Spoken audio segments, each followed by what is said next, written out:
क्या uric acid के बढ़ने से हार्ट अटैक हो सकता है? तो इस चीज को समझाने के लिए आइए मैं आपको एक एग्जांपल देती हूँ। तो कल ही मुझे एक व्यक्ति ने बताया कि मैम मेरा यूरिक एसिड जो है वो ऑलमोस्ट 8.5 तक रहता है। कई सालों से मैंने देखा है, लेकिन अब गोली लेने का कोई फायदा नहीं है मुझे लगता है, इसीलिए मैंने 6 महीने से गोली जो है वो कम्प्लीटली बंद कर दी है।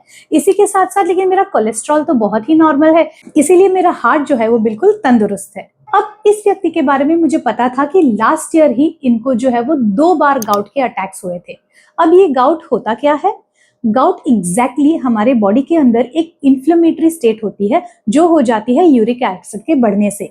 अगर हमारे बॉडी में यूरिक एसिड बढ़ने लग जाता है और यही यूरिक एसिड जो है वो हमारे जॉइंट्स के अंदर जाकर समा जाता है, यानी कि वहां पर उसके क्रिस्टल्स जो है वो छोटे छोटे डिपॉजिट हो जाते हैं, तो ये जो है वो गाउटी आर्थराइटिस इसे बताया जाता है। ज्यादातर लोगों को ये गाउटी आर्थराइटिस होता है उनके पैरों के टोज में, और ये काफी पेनफुल सिचुएशन होती है।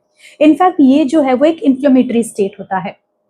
इसी तरीके से अगर हमारे बॉडी में जो है वो यूरिक एसिड के क्रिस्टल्स जो है बढ़ने लग जाते हैं, तो ये इन्फ्लेमेशन की ही वजह से हमारे बॉडी में इवन आर्टीरियल स्टिफनेस, यानी हमारी आर्टरीज जो है वो स्टिफ होने लग जाती है और हमारा बीपी भी जो है वो बढ़ सकता है। अगर इसी के साथ साथ हम यूरिक एसिड की मेडिसिन को निग्लेक्ट करते हैं, तो बार बार यूरिक एसिड बॉडी में ज्यादा रहने की वजह से जो है वो हमें साइलेंट एक हार्ट अटैक आ सकता है।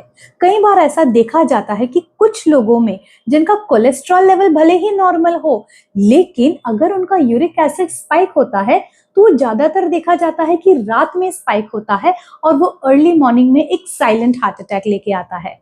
तो आइडियली इन लोगों को हार्ट अटैक जो है वो यूरिक एसिड की वजह से नहीं हुआ आता है, ये यूरिक एसिड की मेडिसिन ज्यादातर बंद कर देने से या इग्नोर करने की वजह से होता है।